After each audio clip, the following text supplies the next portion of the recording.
E indução elétrica. O que é basicamente um princípio de funcionamento. Não tem como a gente falar de indução elétrica sem falar de Nikola Tesla. Sempre que você ouvir falar de indução elétrica, você vai ouvir falar sobre Thomas Edison.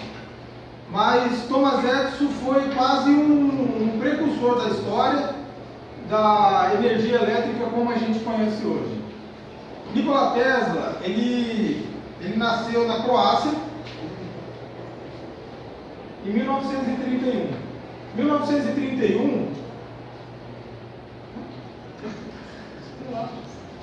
1931 foi o ano também que um outro cientista descobriu a indução elétrica. Como os elétrons eles poderiam ser estimulados a percorrer um determinado conduíte numa única direção. Nikola Tesla, depois ele se mudou para fazer a faculdade, ele saiu da cidade que ele morava dele, ele se mudou. E quando ele começou a ter o contato com um conhecimento mais amplo sobre o que seria energia, o que seria um campo magnético, que até então não era difundido, ainda não existia a parte de energização, ou de via pública, ou de qualquer outro tipo na Europa naquela época, só existia com corrente contínua. E aí ele deu a possibilidade de ser feito isso com corrente alternada. Na época ele foi muito discriminado e descredibilizado pelos professores dele, porque acreditava-se que precisava de um gerador infinito de energia para que você tivesse energia alternada. Aí ele foi trabalhar nos telégrafos, onde ele também teve uma vivência maior com essa questão de energia, transmissão de energia de alguma maneira, e com transmissão de frequência.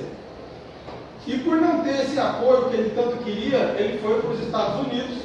Chegando em Nova York, ele queria muito conhecer Thomas Edison.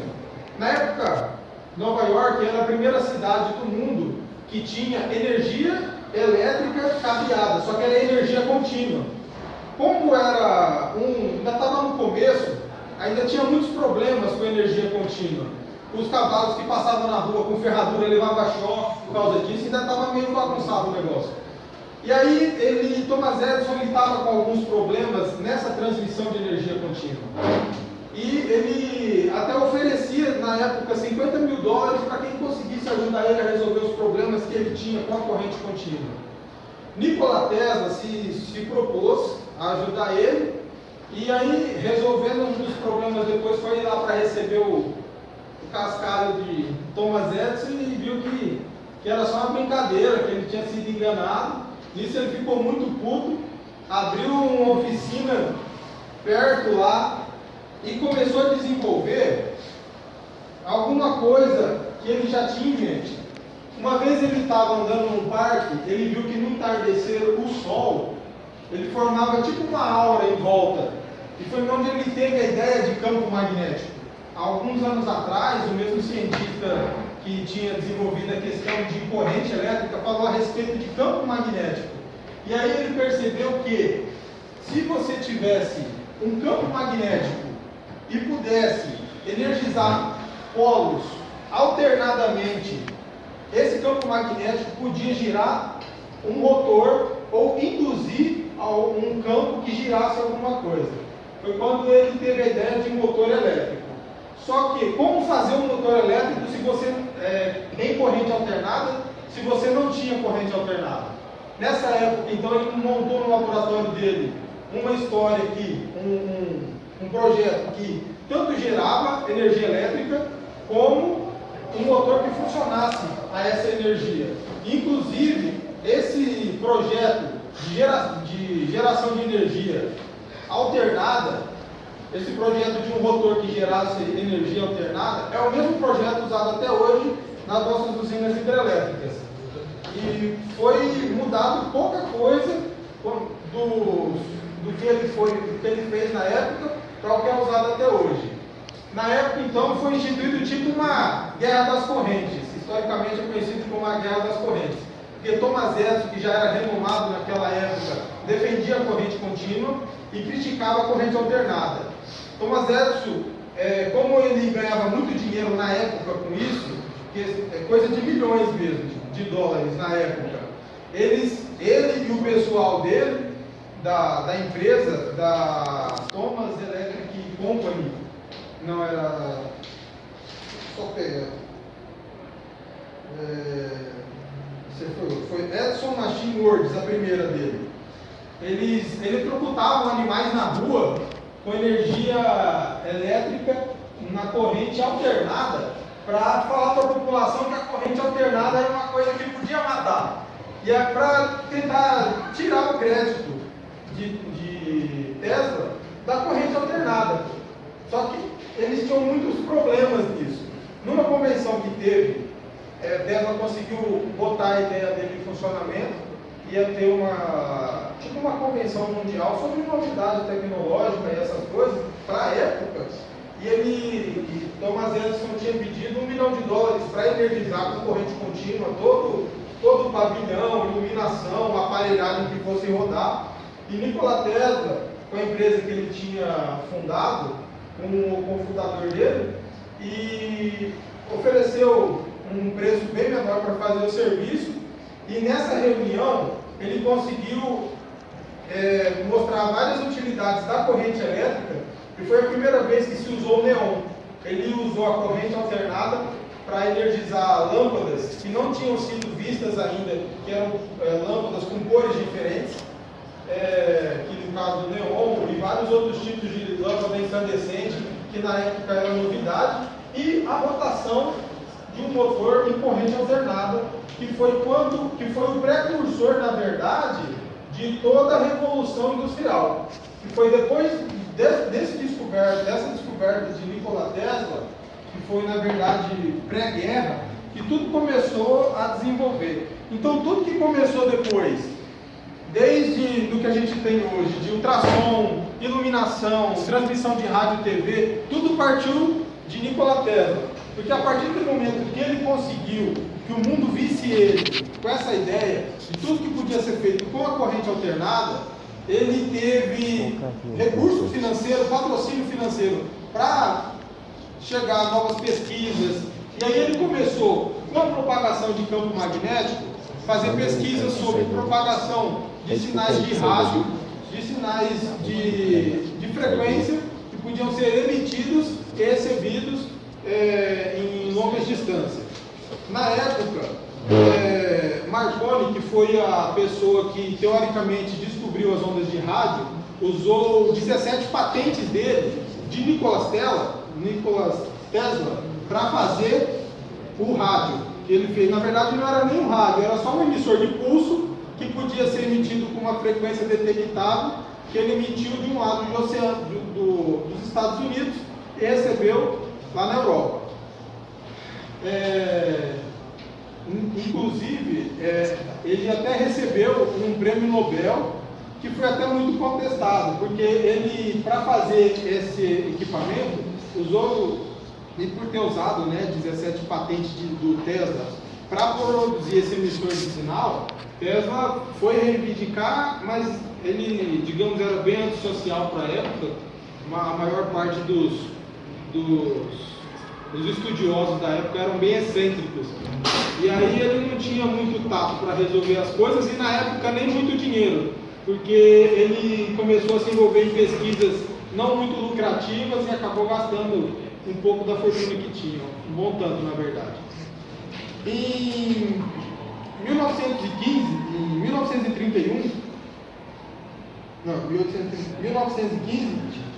o prêmio Nobel recomendou Thomas Edison e Nikola Tesla para o prêmio Nobel.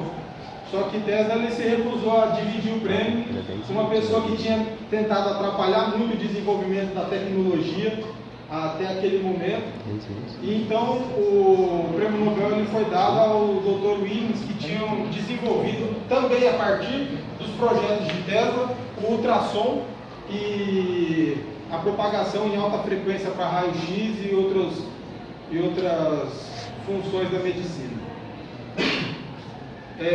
Nikola Tesla ele lutou muito por algumas patentes que eram dele, que usaram para fazer várias coisas, e só depois da morte dele, o governo americano restituiu ao nome dele alguns feitos, como por exemplo a criação do rádio, que até hoje não é conhecido como uma invenção dele, mas que foi ele que desenvolveu todas as peças usadas, toda a filosofia e ideologia de projeto partiu dele.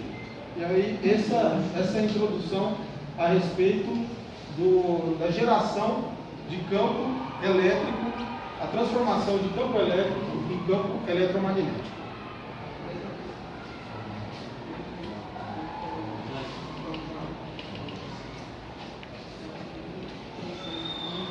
O que é e para que serve? O que é? Basicamente, é um dispositivo elétrico passivo que armazena energia na forma do campo magnético. Ou seja, um fio de cobre que a gente usou aqui, enrolado em algo que quando ligado na corrente contínua tem a mesma função do resistor. Nós usamos o fio de cobre por ser um bom condutor.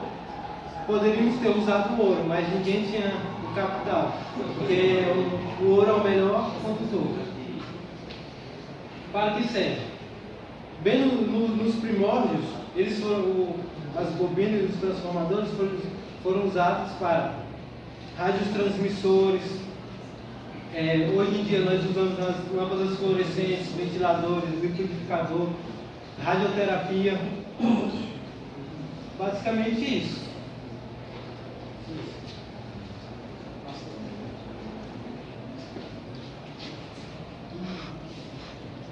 Então, pessoal, vou falar sobre aplicações das bobinas em geral. Basicamente é utilizado em TVs, carros, usinas, micro-ondas, astronomia e transmissões de sinais. Nas TV, ela serve para aumentar a tensão no tubo e transformar a imagem, né? Todo mundo usa no carro também a bobina. Quando fala que tem problema lá na bobina, lá no contator, a bobina serve para a ignição do carro, para dar partida no motor. No rádio ela serve basicamente quase para a mesma coisa da televisão, que é para aumentar a transmissão. Beleza?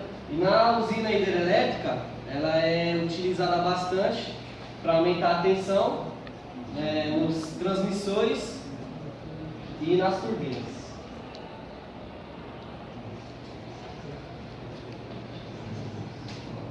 Bem, pessoal, a gente está falando aqui, mas e aí, qual é a ideia do projeto de vocês? Primeiro eu queria perguntar para vocês, qual, nos últimos anos, assim, de invenções que tiveram, principais, eu vou falar 12, e eu queria saber qual foi o melhor upgrade, sei lá, a melhor coisa que teve melhorando esse projeto, que foi telefone e internet. O que vocês acham que teve, tipo, de melhora nesses últimos anos, assim? A melhor melhora que teve deles? Internet sem fio. Alguém mais alguma coisa aí? Melhor cobertura, Sem fio. a intensidade. O nome daquela E o internet da telefone? Vivo nova? Sem fio também, né? Sem fio. Você pode estar em qualquer local hoje, que você tem contato com qualquer pessoa do mundo, você consegue ligar. Na internet você chega numa casa onde você teria que colocar 1000 cabos, você teria que ocupar muito espaço. Hoje muitas pessoas moram em apartamento, muitas empresas não têm espaço, muitos locais, você precisa economizar espaço. A ideia do nosso projeto é o quê? É a energia sem fio. A energia sem fio funcionaria como? Você entraria aqui, por exemplo, seu celular está descarregando. Aqui ia vir já e carregar seu celular. Ia ter tipo um transformador e o seu celular ia ser um receptor. A nossa ideia geral seria como? Ia ter torres, como torres de celular que espalham sinal de celular pelo mundo inteiro. Essas torres iam mandar energia para o mundo inteiro, né?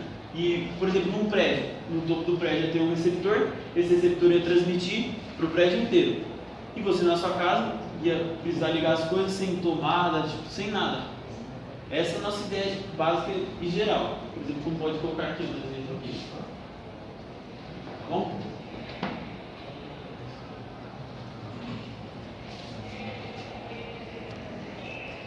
Como aplicar o nosso projeto no Colonial? teremos que estar criando bobinas de amplificadas de eletromagnéticos, parecida com torres de celulares, e em cima de casa, prédio, apartamentos, empresas, escolas, estaremos colocando reatores, onde a bobina mandava sinais para esses reatores, e esses reatores converteriam em energias para nossas casas. Essa é a ideia do nosso projeto.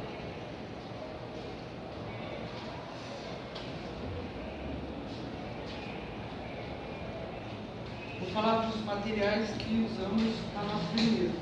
Isso aqui é o playback. Como ele falou, ele é responsável por transmitir a imagem da televisão. O que acontece? Ele é uma bobina que entra uma tensão de 24 volts ou 12 volts e transforma na saída em 30.000 volts. Esse 30.000 volts percorre o tubo da televisão, dentro tem um gás, ioniza esse gás e faz formar as imagens. Esse playback ele consome cerca de 15 mA. Isso aqui é um LED que a gente usa normal. Esse LED consome 20 mA. Então o playback ele gera uma tensão muito alta, só que ele consome uma amperagem muito baixa. A gente usou também um reator, esses que a gente conhece em casa normal. Qual que é a função do reator? Para nós ligar, ele gera uma alta tensão. Essa alta tensão não quer dizer que é uma alta tensão de 15, 30 mil.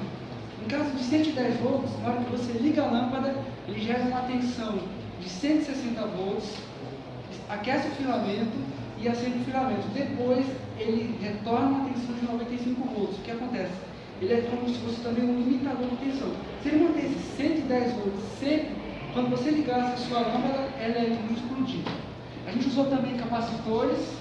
Capacitores, todo mundo conhece, eles servem para armazenar energia e quando você precisa, ele descarrega energia. Não sei se vocês já perceberam som de casa, televisão de casa, às vezes a gente puxa da tomada, ele ainda está funcionando. Por quê? Os capacitores que estão na placa, eles ainda têm energia para poder estar dissipando. A gente usou também o fio de cobre, como ele falou, cobre, o condutor não é tão caro, né? E um detalhe importante do fio de cobre é a isolação. Se não fosse isolação, encostar um fio com o outro, ele daria choque. A isolação é uma das partes mais importantes do fio de cobre.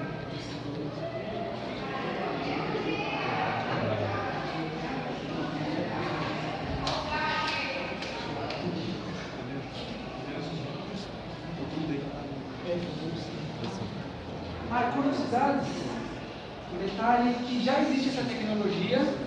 Por exemplo, aqui na Oral B tem aquelas escovas elétricas que ela carrega só em você encostar na base. Porque se tivesse dois terminais onde você iria carregar, ela poderia te dar choque. Então eles já inventaram uma escova elétrica e um barbeador também da Philips que funciona a mesma coisa. Você encostar e ele recarrega. Isso aqui é uma base que serve para recarregar também. Se o celular tiver essa tecnologia, é só você encostar o celular na base e ele recarrega.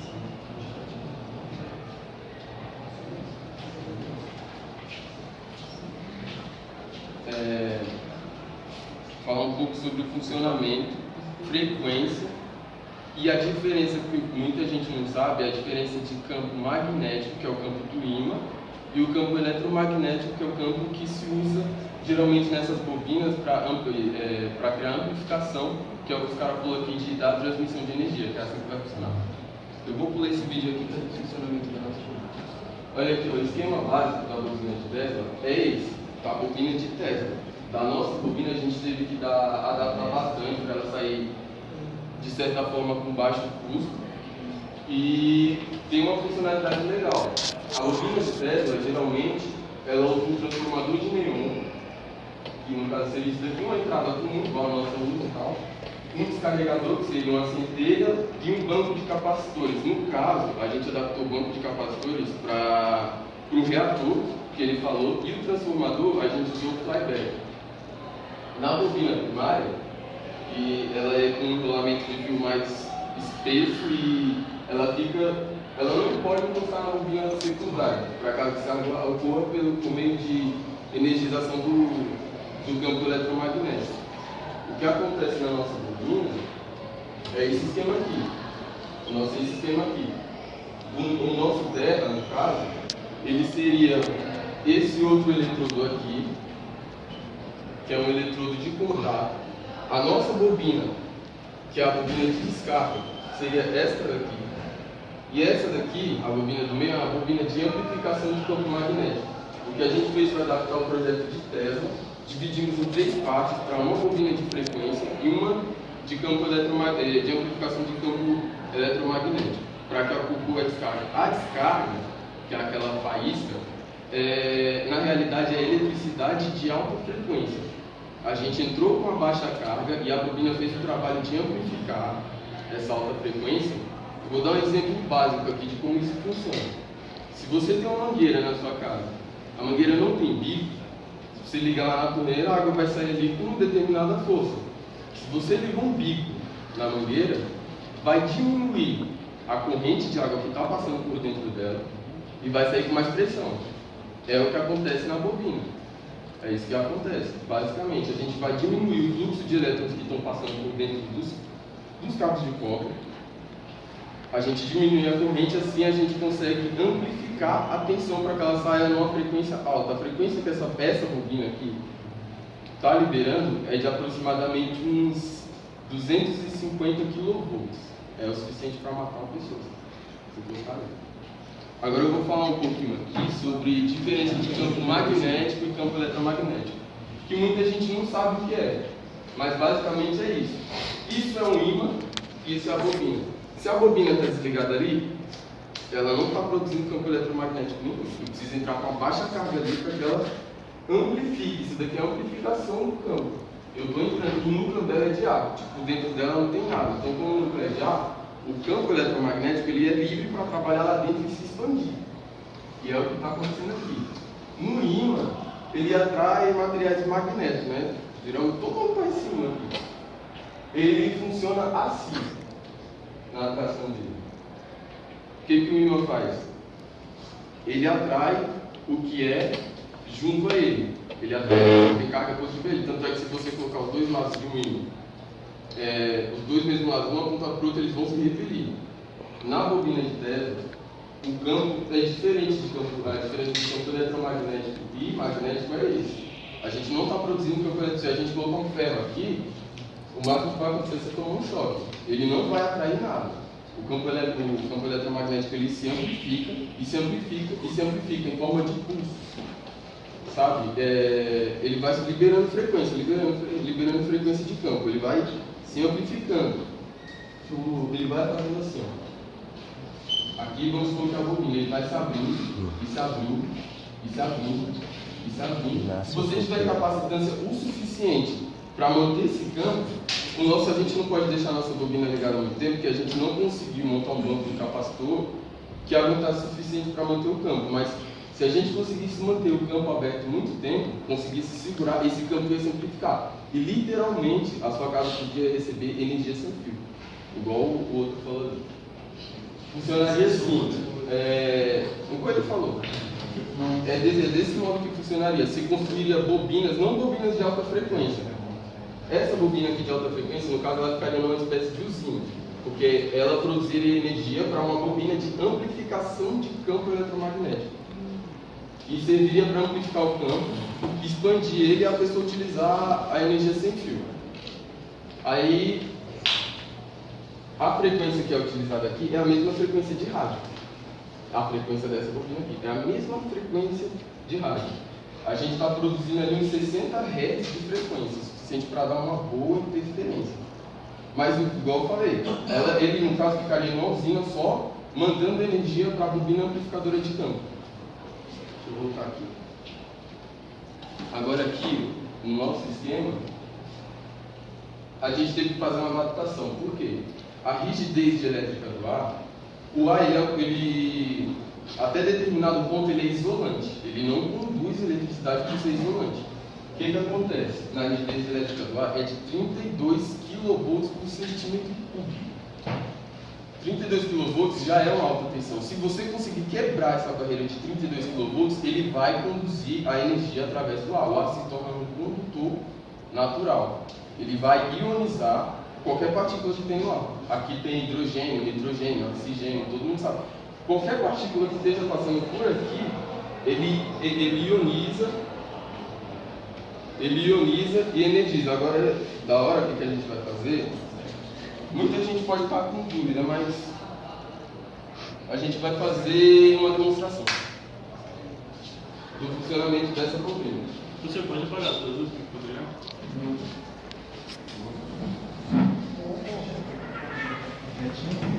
Espera aí. Tá ligado? Pô, fica alguém aqui na Quando você falar para fazer, a gente pode apagar? Espera aí. Alguém fica na tomada que eu pegar a chave. Tá ligado? Ó, a gente... Pessoal, ó, igual eu falei, a gente não pode manter muito tempo ligado, mas a gente vai fazer uma demonstração de LED aqui. A gente vai fazer uma demonstração de LED. Se manter muito tempo ligado, explode.